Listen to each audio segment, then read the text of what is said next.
कहानी की शुरुआत होती है एक घने जंगल को दिखाते हुए। एक आदमी पागलों की तरह भाग रहा था, इस उम्मीद में कि शायद उसे इस जंगल से भाग निकलने का कोई रास्ता मिल जाए। लेकिन ये जंगल इतना घना था कि यहाँ से बाहर जाने का कोई रास्ता नहीं नजर आ रहा था। यह आदमी सूरज को देखते हुए आगे बढ़ता है, लेकिन अब सूरज भी धीरे धीरे ढल रहा था। मगर इस आदमी ने भागना नहीं छोड़ा। भागते भागते एक पॉइंट आया जहाँ एक बोर्ड पर लिखा हुआ था पॉइंट ऑफ नो रिटर्न, यानी वहाँ से कोई वापस नहीं जा सकता। साथ ही इस बोर्ड पर नंबर 108B लिखा हुआ था। ये देखकर वो और भी ज्यादा परेशान हो जाता है। धीरे धीरे अंधेरा और बढ़ने लगा और पूरे जंगल में एक अजीब सा खौफ फैल गया। तभी अचानक एकदम से सारे परिंदे उड़कर वहाँ से चले जाते हैं। इस आदमी के कई मील के सफर के बाद भी उसे पूरे जंगल में कोई भी एक जंगली जानवर नहीं दिखाई दिया। न जाने ऐसा क्या था जिसे जंगली जानवर भी डर रहे थे। डर के मारे वह आदमी और भी तेजी से भागने लगा। लेकिन कई घंटों का सफर करने के बाद वह आदमी अचानक एक जगह पर आकर रुक गया और उसके चेहरे पर मायूसी छा गई, क्योंकि उसके सामने वही 108 नंबर वाला साइन बोर्ड था जिस पर लिखा हुआ था पॉइंट ऑफ नो रिटर्न। अब आदमी को समझ आया कि चाहे मैं जितना भी भागूं पर इस जंगल से निकल नहीं सकता। इसलिए अब वो वहाँ छुपने की जगह ढूंढने लगा, लेकिन वहाँ उसे छुपने के लिए कोई सेफ जगह नहीं मिली। इसीलिए अब वो पेड़ के ऊपर चढ़ जाता है, पर तभी उस पेड़ की टहनी टूट गई, जिससे वो आदमी काफी ऊंचाई से नीचे जमीन पर आ गिरा। पेड़ से गिरने के बाद वो बहुत ज्यादा जख्मी हो चुका था। उसे काफी गहरी चोटें आई। इससे पहले कि वो बेहोश हो जाता तभी अचानक जमीन हिलने लगी और अजीब सी गुर्राने की आवाजें आने लगी। वो आवाजें सुनकर आदमी के गले में सांसें अटक गईं। तभी अचानक कोई उसे खींच कर ले गया। खींचने वाला कौन था ये नहीं दिखाया गया, लेकिन हमें उस आदमी की दर्द भरी चीखें सुनाई दी गई। इस इंसिडेंट के 6 दिन बाद हमें शहर में मीना नाम की एक लड़की को दिखाया जाता है, जो एक बर्ड शॉप में काम करती है। तभी उसका बॉस आता है और मीना को एक गोल्डन पैरट को शहर से दूर एक जू में डिलीवर करने का ऑर्डर देता है। मीना बॉस की बात को मानते हुए अब उस पैरट को डिलीवर करने जाती है। मीना गाड़ी में बैठकर अपने मोबाइल में उस जू का लोकेशन सेट कर लेती है और अपने सफर पर निकल पड़ती है। शहर से बाहर निकलने के बाद वो एक बोर्ड पर बहुत सारे लोगों के मिसिंग फोटोज देखती है, यानी वहाँ पर कई सारे लोग गायब हो चुके थे। लेकिन मीना उन पर ज्यादा ध्यान नहीं देती और आगे बढ़ने लगती है। आगे बढ़ते दौरान मीना शॉर्टकट लेते हुए जंगल के रास्ते से गुजरती है ताकि वो जल्दी से इस पैरट को जू तक डिलीवर कर दें, और वो पहुंच गई जंगल के बीचों बीच। ये वही जगह है जहाँ हम पहले एक आदमी को गायब होते देख चुके हैं। वहाँ आकर मीना बुरी तरह से फंस चुकी थी। वो अपने मोबाइल पर मैप देखती है, लेकिन वहाँ मोबाइल के सिग्नल नहीं आ रहे थे और उसके कार का रेडियो भी काम नहीं कर रहा था। मीना अब वहाँ से वापस निकलने लगी, लेकिन अब उसे वहाँ से बाहर निकलने का रास्ता समझ नहीं आ रहा था। थोड़ी देर बाद मीना की गाड़ी भी खराब हो गई। मीना गाड़ी से बाहर निकलती है और उसे सामने लगा हुआ वही पॉइंट ऑफ नो रिटर्न वाला बोर्ड दिखाई देता है। मीना को कुछ समझ नहीं आता, इसीलिए वो पैरट के पिंजरे को हाथ में लेकर आस पास मदद ढूंढने आगे चली जाती है, लेकिन वहाँ आस पास किसी भी मदद का नामो निशान तक नहीं था। उसके बाद वो वापस उस जगह पर लौट आती है जहां उसने अपनी गाड़ी खड़ी की थी, लेकिन वहां से उसकी गाड़ी गायब हो चुकी थी। ये देखकर वो बहुत ज्यादा परेशान हुई। उसे लगा कि शायद वो उस जगह पर नहीं आई है जहां उसकी गाड़ी खड़ी थी, बल्कि ये किसी दूसरी जगह पर आ गई है और उसकी गाड़ी कहीं दूसरी जगह में खड़ी है, क्योंकि इस जंगल का हर एक पॉइंट एक ही जैसा दिखाई दे रहा था। अब अंधेरा भी गहरा होता जा रहा था। एकदम से पहले की तरह ही सभी परिंदे इन पेड़ों से उड़ जाते हैं। मीना को अब डर लगने लगा था, क्योंकि जमीन भी जोर जोर से हिल रही थी। मीना को वहाँ आस पास किसी के होने का एहसास होता है। तभी अचानक मीना को दूर किसी का साया नजर आया। मीना भागते हुए उसके पीछे आई, पर उसे वहाँ कोई भी नहीं मिला। तभी अचानक मीना को एक बूढ़ी औरत भागते हुए दिखाई दी। मीना भी दौड़कर उसका पीछा करने लगी। वो उससे मदद मांग रही थी, लेकिन वो औरत रुकती नहीं, तेजी से भागती रहती है। एक बार फिर मीना इस बूढ़ी औरत का पीछा करती है। अचानक वो बूढ़ी औरत फिर से गायब हो गई। मीना जब उसे ढूंढते हुए और आगे बढ़ी तो उसे दूर जंगल में एक बड़ा सा कमरा दिखाई दिया। वो बूढ़ी औरत उस कमरे के दरवाजे को खोलकर मीना से कहती है, अगर जिंदा रहना चाहती हो तो जल्दी से अंदर आओ। ये सुनते ही मीना बिना सोचे समझे दौड़ते हुए उस कमरे की तरफ गई। मीना के अंदर आते ही उसने गेट को लॉक कर दिया। मीना देखती है कि ये कोई अजीब सा कमरा है। जिसमें एक बहुत बड़ा सा मिरर लगा हुआ था। उस बूढ़ी औरत के साथ यहाँ 2 और लोग भी थे। मीना घबरा कर उन लोगों से पूछती है, ये कौन सी जगह है? इस पर उस बूढ़ी औरत ने जवाब दिया कि इस जगह को हम दी कोब कहते हैं। मेरा नाम है मैडलेन, ये लड़की है कियारा और इस लड़के का नाम है डेनियल। बूढ़ी औरत मीना से कहती है कि अभी बातचीत का वक्त नहीं है, तुम जल्दी से हमारे साथ मिरर के सामने खड़ी हो जाओ क्योंकि कोई हमें देखने आने वाला है। मीना पूछती है, आखिर हमें कौन देखने आ रहा है? तो वो बूढ़ी औरत उससे कोई जवाब नहीं देती। एकदम बाहर से अजीब सी आवाजें आने लगी। मीना डर के मारे पूछती है कि ये आवाज किस चीज की है? तो कियारा मीना को बताती है कि इन्हें हम वॉचर्स कहते हैं। वे शीशे के दूसरे ओर से हमें देख रहे हैं पर हम उन्हें नहीं देख सकते। वे हर रात सूरज ढलने के बाद यहाँ आते हैं और हमें देखते रहते हैं जब तक सुबह का सूरज नहीं निकल आता। तभी शीशे के दूसरी तरफ से शोर आने लगा। मीना पूछती है, ये शोर कैसा है? उस बूढ़ी औरत ने बताया कि वॉचर्स तुम्हारे आने से खुश हैं, तुम्हें यहाँ देखकर तालियां बजा रहे हैं। मीना बुरी तरह से कंफ्यूज थी, वो जल्द से जल्द यहाँ से निकलना चाहती थी। मैडलेन जिन्हें वॉचर्स कह रही थी, न तो अब तक मीना ने उन्हें देखा और न ही किसी और ने देखा था। रात गुजर जाती है, सुबह होने पर ये लोग उस जगह से बाहर निकल आते हैं। मैडलेन बताती है कि वे वॉचर्स सिर्फ रात में ही बाहर निकलते हैं, दिन के वक्त हम लोग जंगल में आजाद घूम सकते हैं। मीना रात भर यही सोच रही थी कि कब सुबह होगी और जल्दी से मैं इस जंगल से बाहर निकल जाऊं। इसीलिए वह फौरन जंगल से बाहर निकलने का रास्ता ढूंढने लग जाती है। तब मैडलेन बाकी सबको उसे रोकने से मना कर देती है, जैसे कि वह जानती हो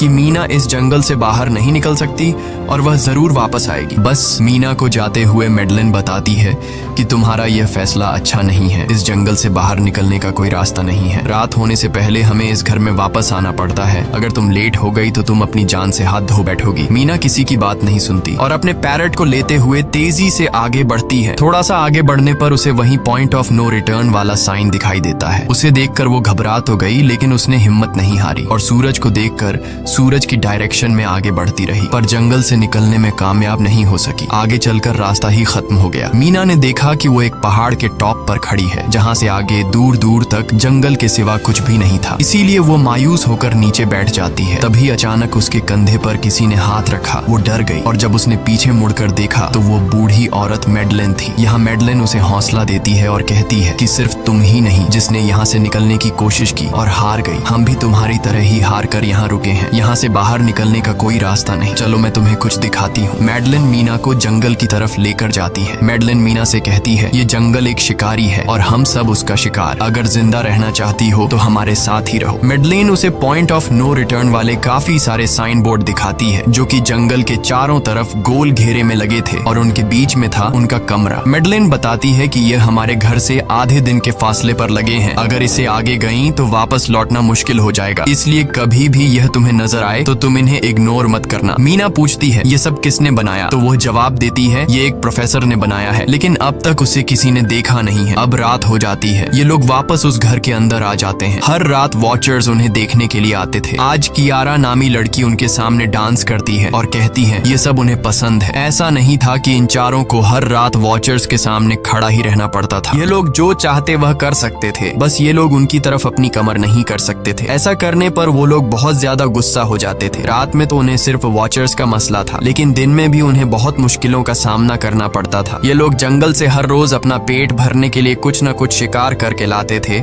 जिससे उनका गुजारा हो जाता। अगले दिन कियारा और मीना दोनों जंगल में शिकार करने जाती हैं। मीना कियारा से पूछती है कि आखिर ये वॉचर्स चाहते क्या हैं? कियारा बताती है, मुझे भी कुछ खास नहीं पता, लेकिन मैडलाइन कहती है कि ये वॉचर्स हमें देखते हैं, हमें ऑब्जर्व करते हैं, लेकिन अगर हमने वॉचर्स को देखा तो हम पागल हो जाएंगे क्योंकि वॉचर्स बहुत ही खूंखार दिखते हैं। कियारा अब उसे एक गड्ढा दिखाती है और कहती है, ऐसे बहुत से गड्ढे इस जंगल में मौजूद हैं। दिन के वक्त सारे के सारे वॉचर्स उन गड्ढों में रहते हैं और रात में वो यहाँ से बाहर निकल आते। दिन के वक्त ये लोग इसलिए बाहर नहीं आ सकते क्योंकि सूरज की रोशनी उनकी स्किन जलाती है। कियारा मीना को बताती है कि वो 5 महीने पहले अपने पति के साथ इस जंगल में आई थी और तब से वो दोनों यहाँ फंसे हुए थे, पर आज से 6 दिन पहले मेरा पति जंगल में रास्ता ढूंढने निकला है। मुझे उम्मीद है कि वो जरूर वापस आएगा और हम सबको यहाँ से सेफली ले जाएगा। यहाँ हमें मालूम होता है कि असल में कियारा का हस्बैंड वही आदमी था जिससे हमने मूवी के स्टार्ट में देखा था, जिसे कोई यहाँ से खींच कर ले गया और अब वो मारा जा चुका है। इस तरह से बातें करते हुए ये दोनों कमरे के पास वापस लौट आए। यहाँ मैडलेन ने मीना को 3 रूल समझाती है जिंदा रहने के लिए। सबसे पहला ये कि वो रात के वक्त घर का दरवाजा नहीं खोलेगी। दूसरा, रात में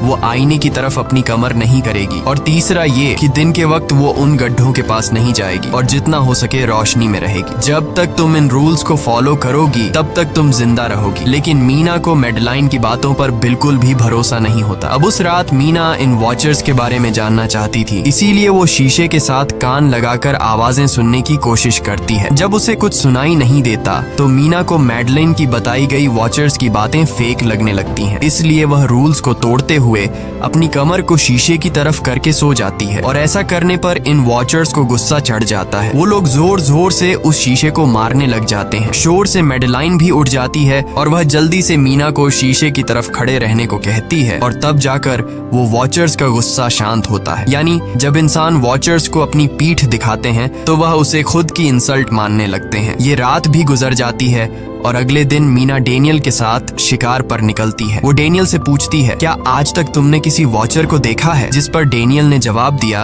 कि मैंने भी आज तक वॉचर्स को नहीं देखा, और जो भी वॉचर्स को देखता है वो जिंदा नहीं बच पाता। तब मीना डेनियल को समझाती है कि मुझे लगता है कि ये सब मैडलाइन की बनाई हुई कहानियां हैं जिसके अंदर वो हमें फंसा रही है। हमें जरूर उन गड्ढों को जाकर चेक करना चाहिए, शायद हमें यहाँ से बाहर जाने का कोई रास्ता मिल जाए। डेनियल भी यहाँ रहकर बहुत ज्यादा तंग हो चुका था और वो भी किसी तरह से रास्ता ढूंढकर इस जंगल से भाग निकलना चाहता था। इसलिए वो मीना की बात मान लेता है और वो दोनों गड्ढे के पास पहुंच जाते हैं। अब मीना अपने आप को रस्सी से बांधकर इस गड्ढे के अंदर उतरती है। रस्सी का दूसरा सिरा डेनियल ने पकड़ा हुआ था ताकि अगर मीना को कुछ भी हो वो जल्दी से मीना को बाहर की तरफ खींच ले। मीना नीचे गड्ढे में पहुंच जाती है जहां उसे बहुत सारा इंसानों का सामान मिलता है। मीना उस सामान को इकट्ठा कर लेती है। ये सारा सामान उन लोगों का था जो जंगल में वॉचर्स के शिकार हो चुके थे। डेनियल रस्सी के सहारे कैमरा, साइकिल और जरूरत का सारा सामान को बाहर ले आता है। मीना अब नीचे इंतजार करती है कि डेनियल कब रस्सी नीचे फेंकेगा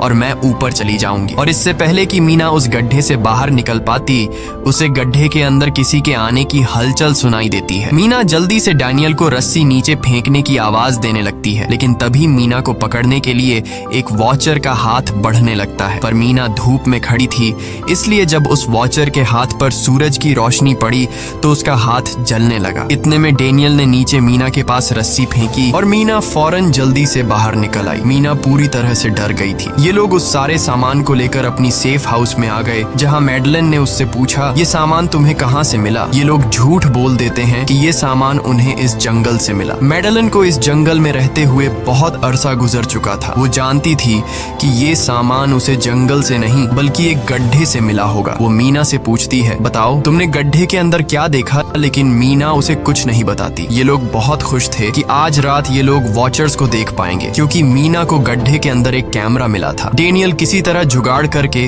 उस कैमरा को टीवी के साथ अटैच कर लेता है ताकि ये लोग भी टीवी पर वॉचर्स को देख पाएं। मैडलाइन बार बार उन्हें समझाती है कि ये तुम लोग गलत कर रहे हो, लेकिन ये दोनों उसकी एक बात भी नहीं सुनते। आज रात ये लोग वॉचर्स के इंतजार में बैठे थे ताकि उन्हें वो देख पाए, लेकिन काफी रात होने के बावजूद भी आज कोई वॉचर उन्हें देखने नहीं आया। और अब कुछ देर बाद उनके साथ कुछ अजीब सा होने वाला था। ये लोग बातचीत में मसरूफ थे कि तभी उनका दरवाजा खटखटाया जाता है, यानी दरवाजे पर किसी ने दस्तक दी। उन्होंने जल्दी से टीवी की तरफ देखा तो वहां उन्हें इंसानी टांगे दिखाई दे रही थी। बाहर जो कोई भी था वो कियारा के हस्बैंड की आवाज में बात कर रहा था और वो जल्दी से दरवाजा खोलने को कह रहा था। कियारा को लगा कि जरूर उसका हस्बैंड यहाँ से बाहर निकलने का रास्ता ढूंढ आया है। वो जल्दी से उठकर दरवाजा खोलने के लिए जाती है, लेकिन मैडलाइन बीच में आकर दरवाजा खोलने नहीं देती। वो कहती है कि मैं जानती हूँ बाहर तुम्हारा हस्बैंड नहीं है, क्योंकि मैडलाइन जानती थी कि रात के इस अंधेरे में कोई भी इंसान इस कमरे तक नहीं पहुंच सकता। लेकिन कियारा को मैडलाइन की बातों पर यकीन नहीं होता और वो दरवाजा खोलने की कोशिश करती है, जिसके बाद मैडलाइन कियारा से कहती है कि वो तुम्हें फंसा रहा है, तुम उसका इम्तिहान ले लो, तुम उसे कोई ऐसी बात पूछो जिसके बारे में सिर्फ तुम या तुम्हारा हस्बैंड जानता हो। कियारा बाहर खड़े हुए इंसान से एक किताब के बारे में सवाल करती है जिसके बारे में उसे पता होना चाहिए था, लेकिन जब बाहर खड़ा हुआ इंसान कोई जवाब नहीं देता तो ये समझ जाते हैं कि ये वॉचर ही है। ये लोग जब दरवाजा नहीं खोलते तो वॉचर उनके बाहर लगाए हुए कैमरा को तोड़ देता है। और यहाँ हमें एक बात पता चलती है कि वॉचर्स इंसान के रूप में भी खुद को बदल सकते हैं। वॉचर्स उनकी इस हरकत पर बहुत ज्यादा गुस्सा हो गए थे। वे बहुत तेजी से शीशे को मारने लगे, जिससे शीशे में एक बड़ा क्रैक भी आ जाता है। लेकिन यहाँ मैडलाइन समझदारी दिखाते हुए सब सबको लाइन से शीशे की तरफ खड़ा कर देती है, जिससे वॉचर्स का गुस्सा थोड़ा बहुत ठंडा हो जाता है और वे वहाँ से चले जाते हैं। अब यहाँ मीना मैडलन को बताती है कि हमने गड्ढे में से ये सारा सामान चुराया था। ये सुनकर मैडलन बहुत ज्यादा गुस्सा हो जाती है कि तुम लोगों ने दूसरा रूल भी तोड़ दिया। अगली सुबह मैडलन उस गड्ढे से लाया हुआ सारा सामान उठाकर वापस उसी गड्ढे में फेंक देती है, जिससे उन वॉचर्स का गुस्सा थोड़ा शांत हो जाता है। मगर अब इन लोगों को जंगल में बहुत ही ज्यादा अजीब चीजें दिखाई देना चालू हो गई थी और उसका सबसे ज्यादा असर डेनियल पर होता है। डेनियल अचानक बात बात पर बहुत ज्यादा गुस्सा करने लग जाता है। दूसरी तरफ कियारा, जिससे पहले उम्मीद थी कि उसका हस्बैंड जिंदा है और वो यहाँ आकर उसे यहाँ से बचा लेगा, लेकिन अब उसे पता चल चुका था कि उसका हस्बैंड अब वापस नहीं आएगा, जिसकी वजह से वह अंदर ही अंदर पूरी तरह से टूट चुकी थी और वो डिसाइड करती है कि वह वॉचर्स के इन गड्ढों में कूदकर अपनी जान दे देगी, क्योंकि अब उसके पास जीने की कोई वजह नहीं रही। वह ऐसा करने ही वाली होती है कि मीना आकर उसे बचा लेती है। इसी बीच हम देखते हैं कि डेनियल मैडलन की तरफ अजीब तरह से देख रहा होता है और वह गुस्से में आकर मैडलन को पेड़ के साथ बांध लेता है। डेनियल ने कहा कि अब मैं इस बुढ़िया के कोई रूल्स नहीं मानूंगा, अब यहाँ सिर्फ मेरी बात मानी जाएगी। अब रात होने वाली थी, इसलिए डेनियल कमरे की तरफ भागा और कियारा भी उसके पीछे भागी, लेकिन मीना मैडलन के पास आई और उसकी रस्सियां खोलने लगी। दूसरी तरफ डेनियल ने कियारा को लेकर कमरे का दरवाजा अंदर से बंद कर दिया और मीना और मैडलन को बाहर वॉचर्स के लिए छोड़ दिया। मीना और मैडलन डेनियल से दरवाजा खोलने के लिए गिड़गिड़ाते रहे।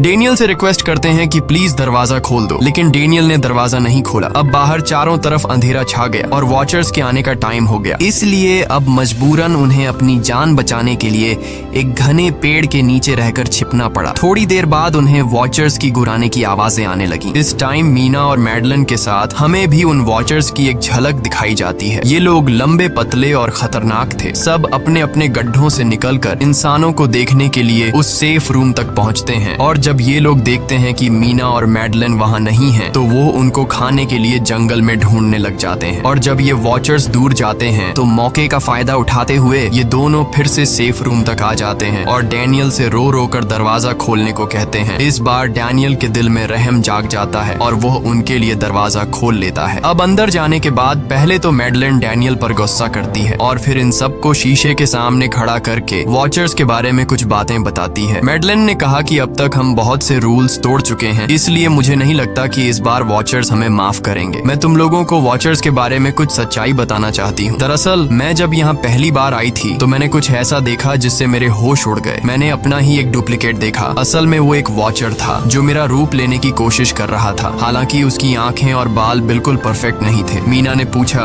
कि आखिर ये वॉचर्स हैं क्या चीज, जिस पर मैडलन ने जवाब दिया कि ये सारे क्रीचर्स फेरीज हैं जो किसी जमाने में इंसानों के साथ मिलकर रहते थे। फेरीज पंखों वाले एक जादुई जीव थे, लेकिन वक्त गुजरने के साथ इंसानों को फेरीज की शक्तियों से डर लगने लगा। इसीलिए इंसानों ने फेरीज को खत्म करने का सोचा। इंसानों की तादाद ज्यादा थी, इसलिए फेरीज इंसानों का मुकाबला नहीं कर पाए। इंसानों ने इन फेरीज को जंगल में एक बहुत बड़े गड्ढे के अंदर कैद कर लिया और उन्हें श्राप से हमेशा हमेशा के लिए इस गड्ढे में बंद कर दिया। उसके बाद फेरीज कई 100 सालों तक उस गड्ढे में कैद रहे, लेकिन फिर वक्त के साथ उन्होंने जमीन के अंदर खुदाई करके निकलने के रास्ते बना लिए। आज वही फेरीज वॉचर्स के रूप में गड्ढों से निकलकर हमारे सामने आते हैं। हालांकि कई 100 सालों तक जमीन के अंदर रहने की वजह से उन्होंने अपने पंख और जादुई शक्तियां खो दी और साथ ही उन्हें सूरज की रोशनी से तकलीफ होने लगी, लेकिन अब भी उनमें रूप बदलने की शक्ति है। इस पर डेनियल ने मैडलन से पूछा कि ये वॉचर्स हमसे क्या चाहते हैं और ये हर रात हमें देखते क्यों हैं, जिस पर मैडलन ने बताया कि ये वॉचर्स एक बार फिर से जंगल से निकलकर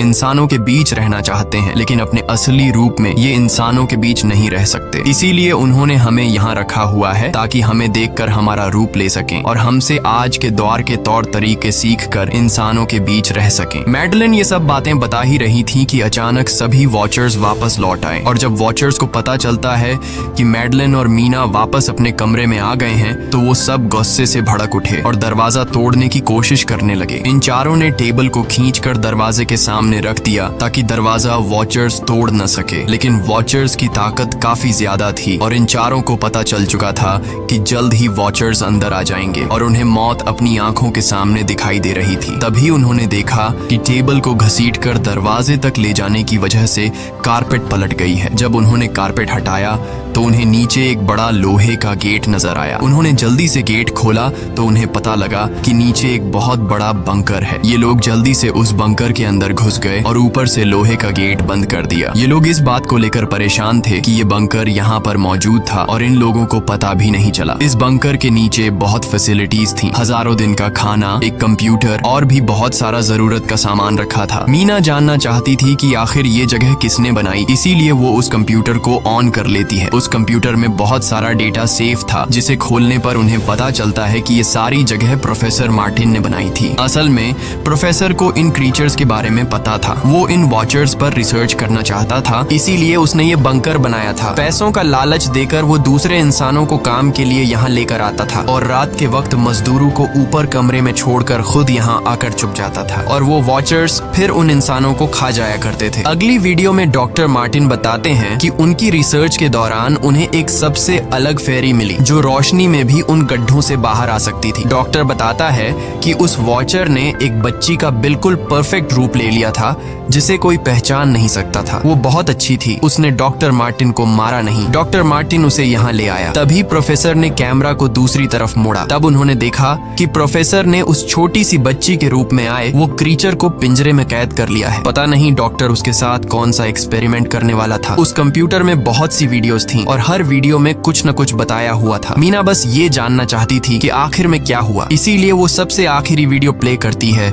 जिसमें वह देखती है कि प्रोफेसर खुद को और उस फेरी को मारने वाले हैं। मरने से पहले वह इस जंगल में फंसे हुए लोगों के लिए यहाँ से निकलने का रास्ता बता देता है और कहता है कि शाम में जिस डायरेक्शन में परिंदे भागते हैं उस डायरेक्शन में भागने से वे लोग इस जंगल से निकल सकते हैं। उसने इस रिकॉर्डिंग मैसेज में कहा था कि अगर कोई इस जंगल से निकलने में कामयाब हो गया तो यूनिवर्सिटी में जाकर मेरी सारी रिसर्च तबाह कर देना। मैंने यहाँ आकर बहुत बड़ी गलती कर दी। उसके बाद प्रोफेसर ऊपर चले गए और फिर 2 गोलियों की आवाज आई जिससे उन्हें समझ आया कि प्रोफेसर ने पहले उस फेरी को मारा और फिर खुद को गोली मार दी। आज रात ये चारों बहुत खुश थे क्योंकि उन्हें इस जंगल से जान छुड़ाने का रास्ता मिल गया था। अगली सुबह सभी लोग अब बंकर से बाहर निकलते हैं तो देखते हैं कि उनका सेफ हाउस उन वॉचर्स ने पूरी तरह तबाह कर दिया है और आज के दिन उन्हें लाजमी इस जंगल से निकलना होगा वरना ये लोग मारे जाएंगे क्योंकि रात को अब उनके पास छिपने के लिए कमरा भी नहीं बचा था। ये लोग अब यहाँ जंगल से निकलने के रास्ते में बढ़ने लगते हैं। वो परिंदे जिनके बारे में प्रोफेसर बता रहे थे वे तो शाम को उड़ने वाले थे, लेकिन उन्हें शाम होने से पहले जंगल से बाहर निकलना था। इसलिए मीना अपने पास मौजूद पैरट को आजाद कर देती है। जिस डायरेक्शन में वह उड़ता है उसी डायरेक्शन में ये लोग चलने लग जाते हैं। चलते हुए रास्ते में ही उन्हें एक कब्र मिली। मेडलिन उस कब्र को देखकर बताती है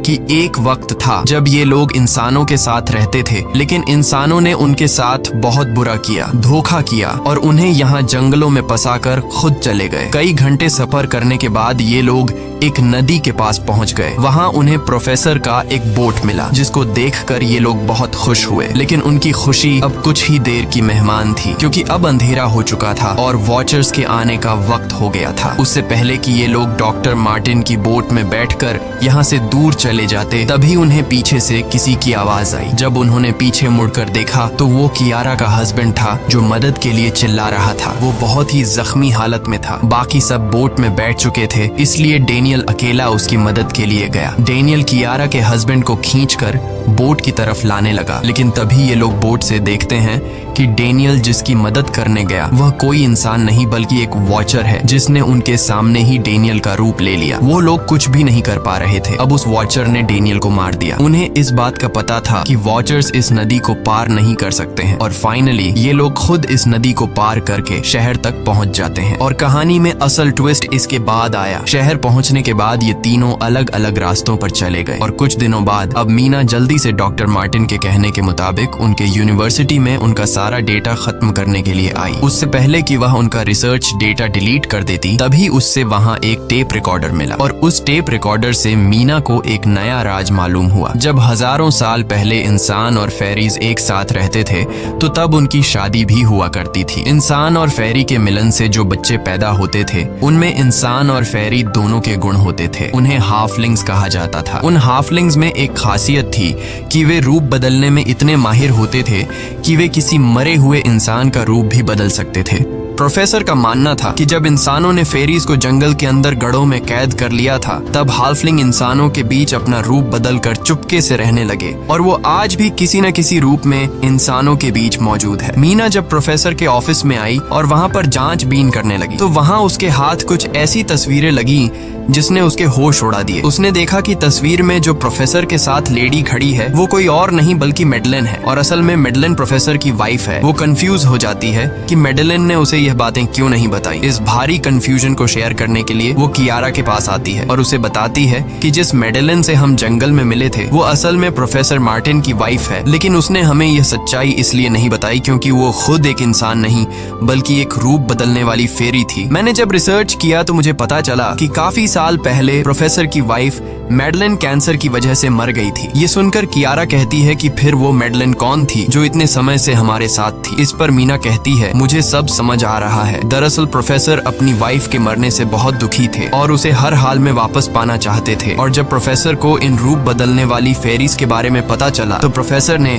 उस रूप बदलने वाली फेरी को पिंजरे में कैद किया जो एक बच्ची का परफेक्ट रूप लेकर उनके पास आई थी। प्रोफेसर ने अपनी वाइफ की फोटो दिखाते हुए उस फेरी को अपनी वाइफ मेडलिन जैसा बना दिया क्योंकि वो फेरी बाकी फेरीज से अलग थी, वो दिन में भी बाहर आ सकती थी। मीना ने कहा कि मैंने मेडलिन को यहाँ बुला लिया है, हमें किसी तरह से करके उसे वापस जंगल भेजना होगा। तभी एक कार वहाँ आकर रुकी। जब उस कार से जो इंसान उतरा उसे देखकर मीना के गले में सांस अटक गई। वो कियारा थी, यानी कि अब तक जो मीना के साथ थी वो मेडलिन थी। उसने कियारा का रूप ले रखा था। कियारा जैसे ही घर के अंदर आई तभी मेडलिन ने कियारा के हस्बैंड के रूप में बदलकर उसे बेहोश कर दिया। मीना ने मेडलिन से कहा, आखिर तुम चाहती क्या हो? जिस पर मेडलिन गुस्से में आकर कहा, मैं फेरीज की सबसे अलग मखलूक हूँ। मेरे सभी साथी बचपन से मुझे चिढ़ाते थे, वो मुझे अपने साथ नहीं रहने देते क्योंकि मैं सबसे अलग थी। मैं उस जंगल में अकेली पड़ चुकी थी और मैं उस जंगल से निकलकर बाहर लोगों के साथ मिलकर रहना चाहती थी। फिर एक दिन प्रोफेसर उस जंगल में आया, उसने मुझे पिंजरे में कैद कर लिया। उसने मुझसे कहा कि अगर मैं उसकी वाइफ का रूप ले लूं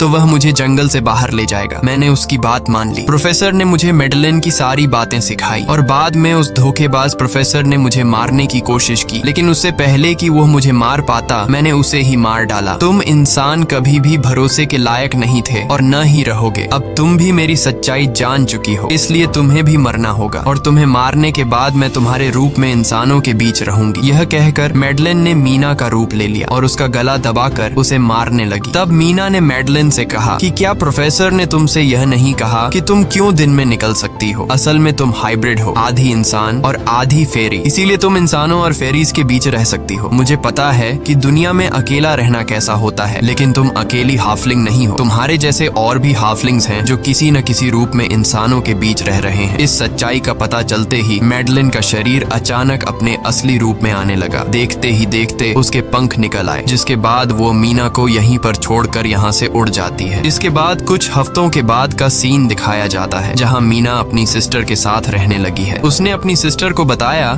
कि शायद वो फेरी अभी भी मेरा पीछा कर रही है। तब मीना की सिस्टर उसे कहती है कि तुम डरो मत, ऐसा कुछ नहीं है। और कहानी के एंड में हम एक छोटी बच्ची को देखते हैं जो कि उस वक्त मीना के घर के नीचे खड़ी थी। ये कोई और नहीं बल्कि मेडलिन थी जो अब उनके दुनिया में उस रूप में रह रही है। और इसी के साथ ये कहानी खत्म हो जाती है। अगर आपको ये वीडियो अच्छी लगी हो तो हमारे चैनल को सब्सक्राइब और वीडियो को लाइक